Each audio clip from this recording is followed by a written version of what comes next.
Good afternoon, good evening, good morning, good night, wherever you're listening to this from or watching on YouTube. It is That Peacocks podcast. I cannot remember episode we're on, lads. Six. That Peacocks podcast, episode 6. I'm Josh Perkins. I'm joined by Jake Crump. Dan. And we also have another guest in the studio. We had Bucket Hat Sam on Saturday. That was brilliant. We did. It was good fun. Great lad. And really good having him down. Exactly. We also have, to my left and to Dan's right and in front of Jake, it's Lloyd Irish. Hello. He's back. Hello. This must be odd being back. Not odd, but didn't expect to be back and talking so quickly. No, I didn't expect the invite, to be fair, but okay. It's been an emotional week, really. I was surprisingly quite emotional about it. Just it hit me quite hard when I decided to leave, and but it's nice to be back so soon with no strings attached. Sort of thing. Yeah, a little bit. So what led up to the decision of you leaving after so long? 7.5 years with us?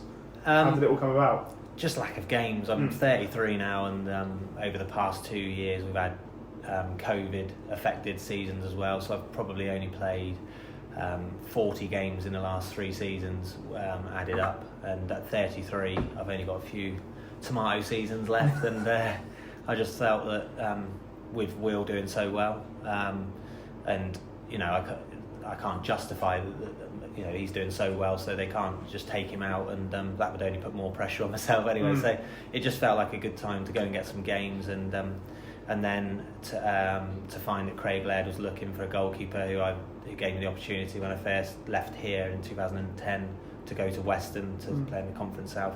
I kind of wanted that challenge as well. I wanted a new challenge, mainly because it was all because I wasn't getting games here. Obviously, if I had been playing here, then there's no way I would have seen out my time here, because I love it here. It is a great club. Cool. And I suppose we've got the sort of the main thing of why did Lloyd Irish leave? That's the headline. I suppose that's the TikTok clip.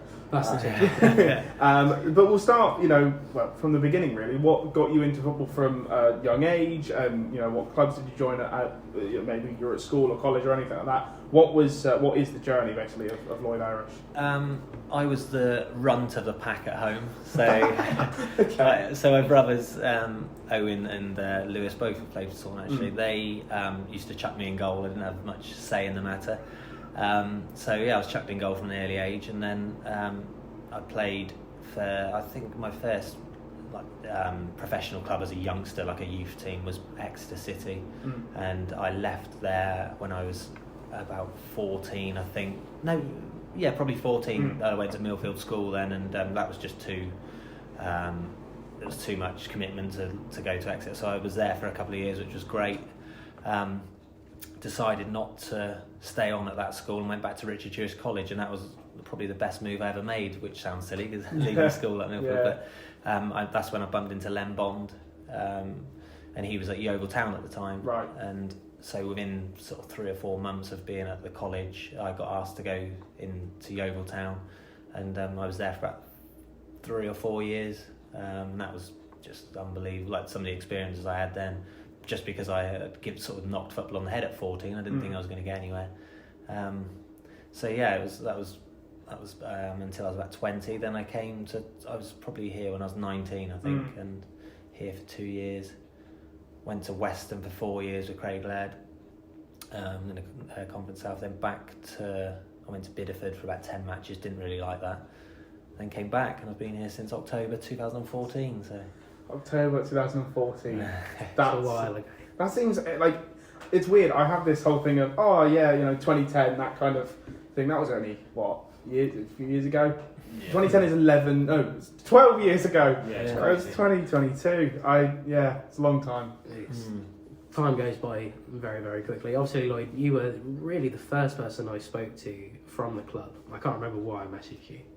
I think it was something to do with some podcast or something I was trying to do at some point, asking if you wanted to come on, and straight away you were like, yeah, crack on, will do.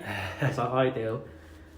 Top work. And from that as well, I think you were sort of the only really person I spoke to player-wise for some time, until the last couple of weeks where I started talking to people. So I do get really nervous talking to new people. No, I do. Yeah. Especially, it's very weird. Obviously, as football players at a football club, even the size of Taunton, it's still very much like, oh, they play for Taunton. Yeah, that's pretty cool. It's and there's that... me like on the pitch in my Crocs, filming everyone walking off the pitch for a TikTok. I'm like, oh. Or getting in a full kit getting in a full kit, to record I'm glad no one else was really around for that. Have you seen that TikTok at all? I've Lloyd? seen photos because someone put it in the group chat. I think Meeks. Of course they did. Or Villis or Meeks put in the group chat and said you look like Ross Stern. Which is, to be fair, it was always that I looked like Dan Sullivan until Ross Stern arrived, and now I guess I look more like him than I ever did. I think you commented that, didn't you? You said it was something along the lines of a comment about Ross Stern, and you said it's either Ross Stern or it's our media or TikTok admin. Somebody asked who's the short bold man. I said it's either me or Ross Stern. I mean, just looking back at your career, you say at the age of 14 you nearly knocked it on your head, but obviously going to Yeovil to start your career. I mean, I know you were on the bench against Middlesbrough, was it? Yes, in the that League was Cup. probably the highlight there. Yeah. I mean, at the age of 17, 18, did you expect to end up, sat there? No, it was quite surreal actually. I'd been there at the time. I was probably about 18 at the time because I'd been there for about 2 years, and I was thinking, is anything going to happen here? And again, I was getting to the point where I thought, I might just try and find a local club and carry on playing. And then I just had a phone call out of the blue from Len Bond, who was obviously goalie coach here last year, and he just said, look, I think it was because Asmir Begovic was our number one, obviously at Everton, isn't he? But he was the number one, but he was cup tied because he was at Portsmouth. So Josh Wagoner would play the cup games, and then from then on I was on the bench for all the cup games. So I just got a phone call and said we're leaving on Monday morning, so you need to get to Bristol Airport. And we flew up to Middlesbrough. We were there Monday, trained, and then obviously got to the ground on Tuesday, and there was over 15,000 people watching, and Len took me up to the home end with all the Middlesbrough fans just for the experience, rather because there was only about 200, 300 Yeovil fans. He took me up the Middlesbrough end, and I was warming up next to Ross Turnbull, the goalkeeper at the time, for Middlesbrough. That was surreal, meeting players, bumping into sort of Jermaine Ali-Adair, Stuart Downing, players like obviously Adam Johnson, which is touch subject. Pun intended. Almost team touchy. Well, some would say. I mean, playing in front of 15,000. Well, I was only on the bench. Sorry. I mean, I know my dad and my brother were up there watching Yeovil that day, and they said it's just obviously little Yeovil, and obviously since then went on to better things and dropped fairly quickly. And then obviously you made the step down. Was it a decision that you wanted more game time, sort of similar to this? No, I think when you're that age, you don't really have a say in it. It was a case of I could have carried on at Yeovil, but they had a new manager, and again it didn't seem like I was getting anywhere, and I was already playing for Taunton, and I just decided to stop training at Yeovil, and I came here, and I loved it. I've loved my whole time here. Even back then we were it reminds me a little bit of the challenge we got now where at Barnstaple, where backs against the wall at the bottom, we used to fight. Every fight was every match was you're fighting for your survival, and that's where we are at the moment. But I'm looking forward to the same challenge now. But certainly in my 2 spells at Taunton, they were very different. And that's all down to Kevin, the work that he's done behind the scenes, and obviously you guys as well, because back then the club, they were giving out wages which were you wouldn't be able to attract the players anywhere near the players you do now. And all the work that Kev's done off the pitch for sponsors and everything like that, we can now you can attract good players, and they've got a great side out there now. I mean, as you almost put the nail on the head there, sort of coming into an entire different scenario now than you almost left. I mean, what was it about that made you stick? Obviously, with everything going on sort of around the club. I mean, what was it like going from sort of almost a relegation fight each season to like the championship season, for example? I mean, what was it like going through those stages? Oh, sorry, I'm talking about Taunton now. Taunton, I see. Sorry. No, so going from sort of relegation in 2014. Sort of looking backwards. Obviously 2009, 2010 were a struggle, but it felt great when it was a massive sense of achievement when we stayed up, and then coming back. Obviously, Lee Robinson did a great job of turning the fortunes round on the pitch, and he built a very good squad. And then when I came back to Taunton, I pictured getting to the playoffs, and but I didn't ever expect to win the league. Just not so quickly anyway. I think Robbo did a phenomenal job and put a great side together, which obviously Dre has taken on and improved again. He's done a very good job of building on that team, and then we've been very unfortunate not to win this league. We lost out by 1 point, and then we've got to the playoffs every year that we've finished. And hopefully this year they go on and do the same. And the way that things are going with Hayes and Yedden Farm dropping points, they might be able to go on and sneak the title if they carry on the form they're going now. Which is never know. Yeah, that was my. It was. That was my first season here. I think was the 2017, 2018. 2018, 19. 2018, 2017, 18. We won the league. Season, That's it. Yeah. That was it. The season after. That was. I mean, what was the dressing room like that season? Yeah. It was great. Was it? Did you feel under pressure? Like, obviously, you had such a long unbeaten run. Obviously, apart from the Yate one, which ended up being quite a controversial result in the end. Was there any pressure on trying to keep the run going? I didn't feel there was, just because it seemed we'd got into such a good position in the league, and that season 2 went up anyway. So, I mean, an unbeaten run's great, but the most important thing is going on to achieve something, because this season they could go another 4 games unbeaten and not achieve anything, and a 14-game unbeaten run is worth nothing. You've got to you're going to have a slip up every now and again, and it was more about just making sure promotion that year. So that was the pressure. Once we were in a position where we didn't need to worry about that, the pressure was off. Yeah, of course. And you touched on it a little bit before. How is it when you spent your time at Yeovil, or just throughout your career really, interacting with, and like we've touched on previously, interacting with these footballers, just in general, whether that be Championship level, League One, or non-league? How is it interacting with players that may be above leagues that you were in at the time? When I was younger, I found it very intimidating. But then people like Asmir Begovic, when you train with him every day, he tucks you under his wing, sort of takes you under his arm. And Len Bond was great for that as well. He would always make me feel part of the furniture there. So the first sort of 6 months I was at Yeovil, I was very sort of timid. Yeah. And then I felt sort of part of the furniture then. But then, as now, if I see someone that's quite famous or something, then you do feel a bit nervous again. Yeah. It's weird. I guess it just changes when you're out of that environment for a while. So, but yes, it's a bit of a strange feeling sometimes. I can imagine when you're sort of 20, 21, it's that kind of thing of you've been there for 6 months, and I can understand.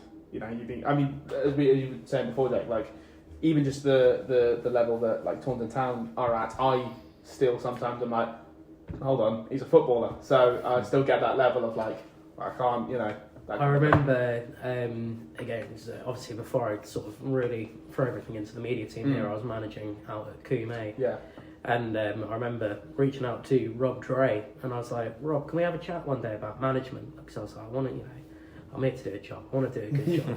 You're probably the best manager that I can get hands on and have a chat with. Yeah. And he's like, yeah, sure, here's my phone number. And I was like, oh, that's gone quick.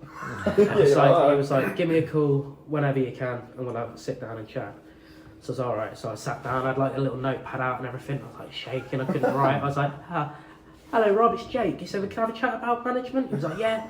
And I couldn't get a word in edgeways. Yeah. He went on, I think about an hour and a half we were on the phone for, and he was going all on about like sort of, because this was in the sort of just before pre-season, he was going, get your players that are going to play now, get your players that maybe aren't going to play but are going to be around sorted, but let them know now, giving me all these tips and everything. And I was like, thank you.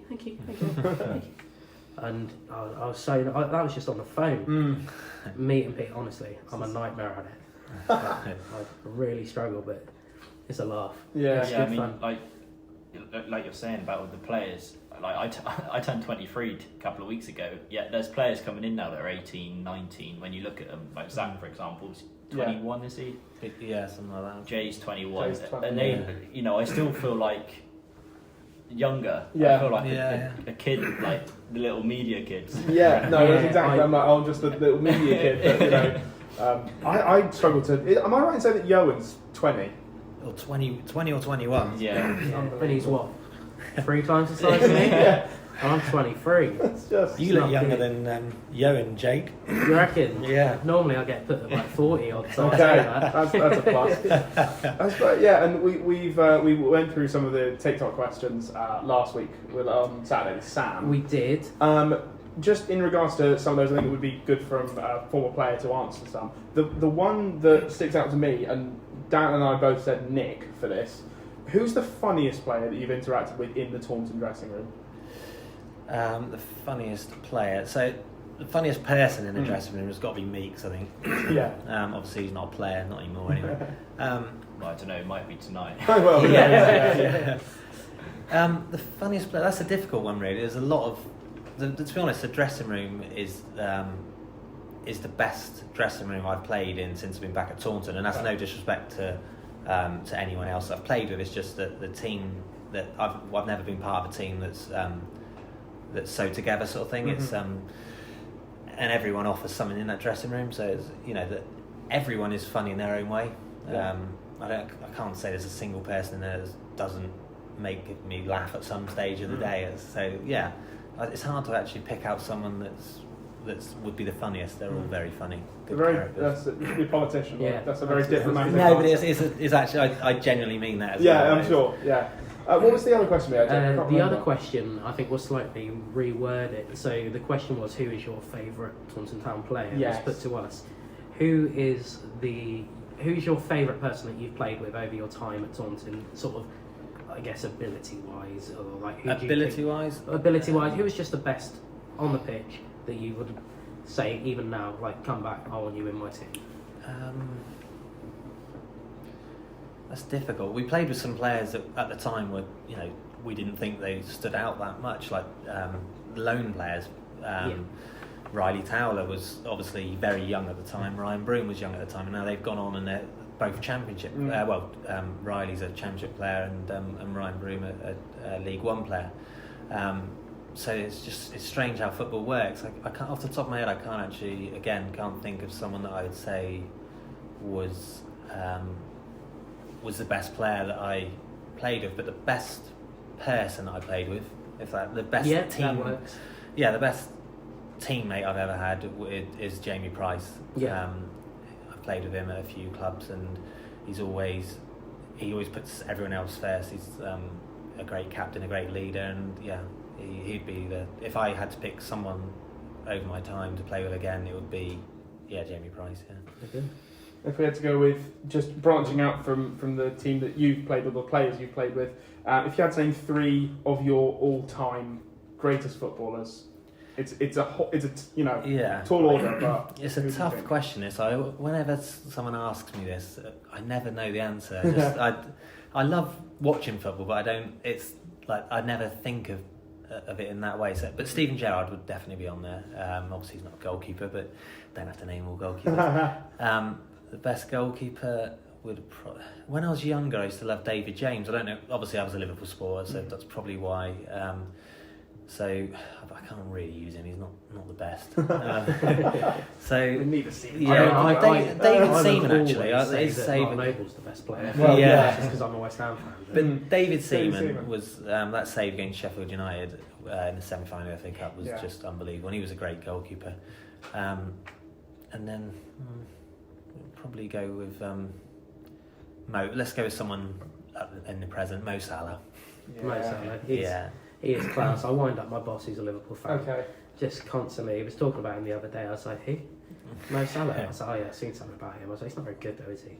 And he got so wound up by it. He's like, what do you mean he's not very good? I said, well, he's no Jared Bowen. He's no Jared Bowen. Yeah, that's a good point. I think, and feel free to let us know on Twitter. I feel like this might get a lot of interaction. That's why I'm including it. Yep. Lloyd, prime Eden Hazard or prime Mo Salah? Prime Mo Salah. Okay. I think you have to agree. Yeah. You can't stop. All right, next question. I mean, you talk about the change room, obviously, when you spoke about characters within the change room. What's it been like sort of the last couple of years when you look back at Taunton? You know, since the championship winning side, it's changed quite a lot. How was it for you within the dressing room, seeing so much change within it? Well, I think COVID has made it difficult in any dressing room because you're not seeing everyone regularly. But there's everyone that Dreyer has replaced. He's replaced with another good character, and all the guys that left were good characters. So he's not brought in anyone, and then you're thinking, oh God, like. So I don't know. Everyone's just slotted in like a jigsaw puzzle, really, with the new guys in there now. It's like I say, it's the best dressing room I've played with. It's great, and I've played in some great teams with some great players. But at the moment in there, it just seems, they're all some of them quite reserved, but all got a good sense of humour. So I'd say with all the changes that have been made, it's you wouldn't even notice it really. It's been quite a smooth transition, which is obviously a good thing. Yeah. I think, and I don't know how long this podcast is planning to be. One of the questions we always like to ask our guests, it's not what's your favourite meal deal. We'll leave that for the It's not, but it is similar. It is similar. We'll give them that. There's a story to this, Jake, on our first. I'm not going to go through it again entirely, but first game of the season was against Hayes. I think it was on our way back. I don't think it was first game. I don't think it was first. It was the first away day. First away day. Wimborne, That's the one. Yeah, first away day for you. It was my first away day, and we stopped at Fleet Services, and I grabbed myself a can of Southern Comfort lime and lemonade. And we've just gone from there. It was great. That seems a bit of an in-joke within Dan's car. So, my question to you. That sounds very. Don't look. Moving on. Get your mind out the gutter. My question to you, Lloyd, is what is your go-to favourite main thing you'd get from a service station if you had to? It depends what mood I'm in. If it's a long journey back, and I want to have a few drinks, and I'll pick up a bottle of wine and maybe a few cans as well. But if it's for food, then it's got to be KFC. Okay. Love it. Interesting, because we had Sam on the podcast on Saturday, and he said McDonald's. He just went straight in with McDonald's, didn't he? KFC order? Do you think too far into that, or? Oh yeah, that was trilogy box meals. Okay. Yeah, and everything's got to be towered up. So. It's good. I like it. I haven't had a KFC in some time. I think it's probably part of my contract now, but I have to badmouth KFC. Bad mouth KFC. I was going to say on the next away day. We have at work. Obviously, I eat the bird in Taunton, and I was doing a little bit of a shoot for Instagram, wherein we got their gravy burger that they've done for Christmas. Eat the Bird have a gravy burger throughout the year, so we're doing like gravy burgers aren't just for Christmas, they're for life. And so I sat there shooting that, and then we had a customer use the little sort of feedback cards to be like, I was quite disappointed to see one of your employees eating KFC on their lunch break. Oh no! I lost points. You lost points? On my tally. On my tally for good reviews. I won last month, don't worry. But I lost points for that. I was fuming. I was doing it with the owner of the restaurant as well. Okay. I was gutted. So you just. I can't work out what point system. What do you get rewarded? Like, say you won. So last you month, get 1 point for every good review that has your name in it. Right. So obviously I go to every table when I'm done. I go, there's just a little review card there if you want to let us know what we did today. So obviously if you think I've been good, I've written my name on it. If you don't think I've been very good, then you can put Bertie down, or I just start whoever's behind me. Whoever's closest, I just tell them their name. And I won last month. I get to pick a prize. I chose a little cocktail kit. Well done. Oh, that's where the cocktail kit came from. So that's where my cocktail kit came from. Got it. We had that at, I can't say the name. Well, I can say the name, but the Boys in Blue. The Boys in Blue. The retail supermarket. Rhymes with Mesco. We had that at... I think you can't say Tesco. Yeah, we had that at Tesco, and I didn't win anything from it. No. Evidently my customer service isn't, great. So I work in radio, so no one can see me. What were your what were your jobs sort of during your time with Football Lloyd, and maybe before when you were a little bit younger? Paper round or? Yeah, paper round. Was it? Okay. I actually started off at a transport cafe when I was like 14 on a Saturday morning, and that was slave labour. That was £3.30 an hour and a can of fizzy drink on my break for a 5-hour shift. And then I worked. I did a paper round before school. I actually quite enjoyed that. It was lovely, and got some nice tips at Christmas.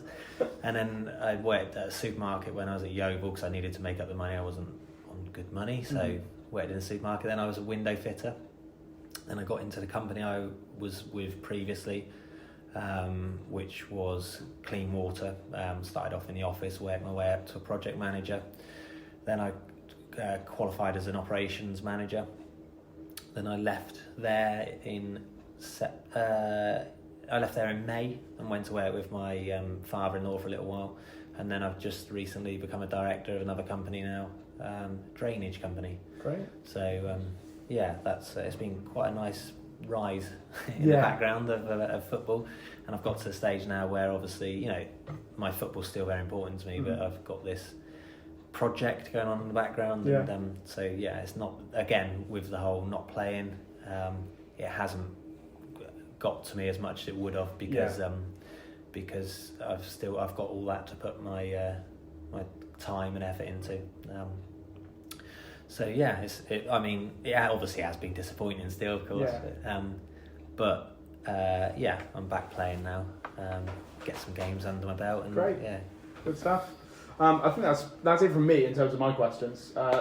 Jake, Dan, anything else to add? No, not really. It's quite nice that we've had a good, serious podcast that's made sense throughout. I mean, one thing I suppose you haven't really come across, looking back at your time, what's been your favourite moment? Oh, what a question.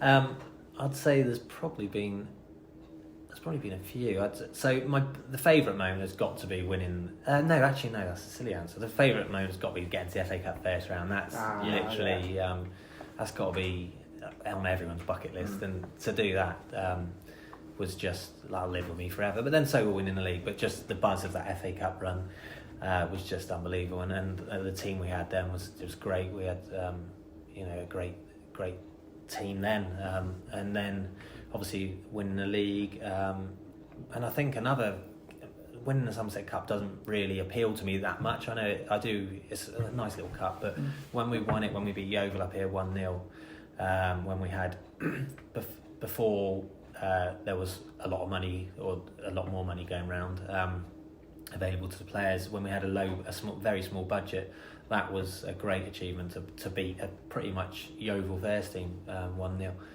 I remember Jamie Price got the winner actually in their Chris Wheeling goal, which sort of shows you the side they had out. So that was up there as well.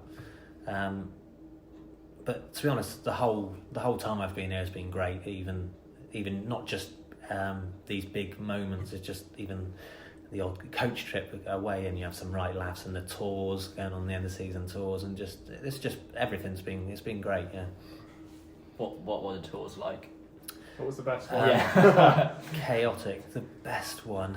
I mean, there's a video of Drea when he falls in the water. Oh, that was a good tour. The best one for me though was without doubt the Marbella trip.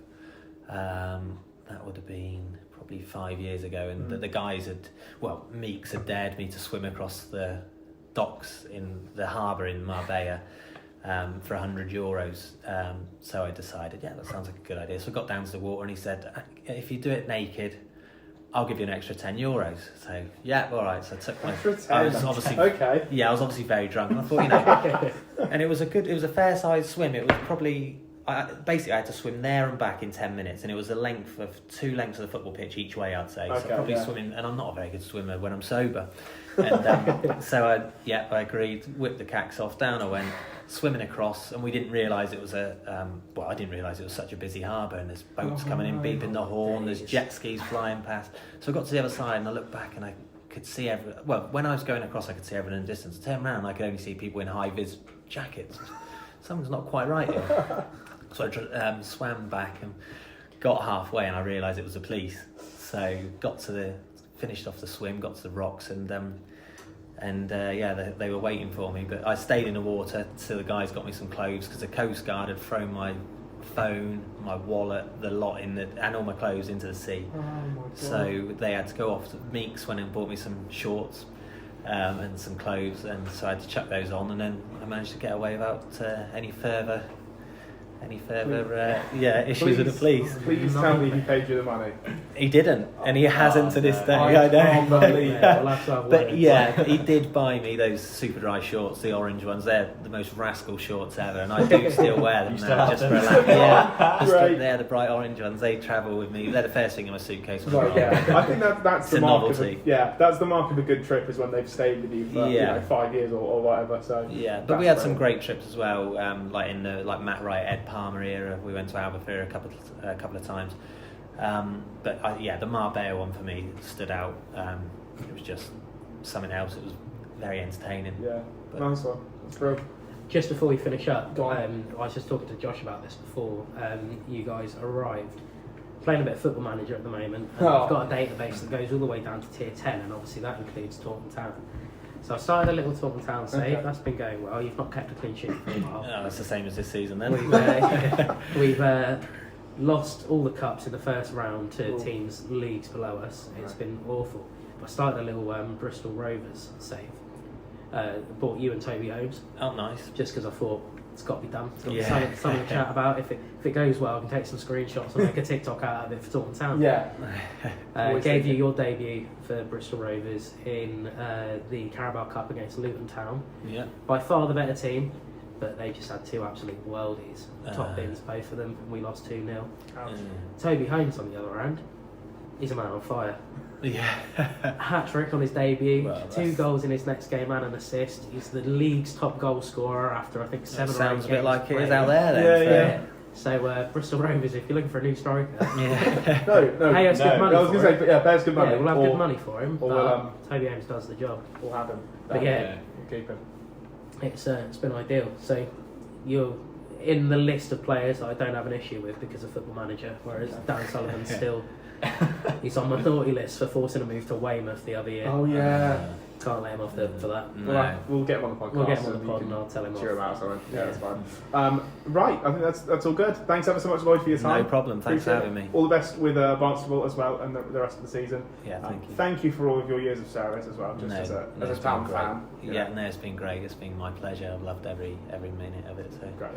Dan, Jake, anything to sign off with at all? Well, I'm hoping you join us on the. Are you going to join us on the terrace tonight, or are you going to be more laid back? I'm probably going to be more laid back. I'm just Okay. going to keep it a bit low today. Just I've got a gonna, feeling there's going to be some fans out there that are going to see you and they're not going to let you keep it laid back. yeah.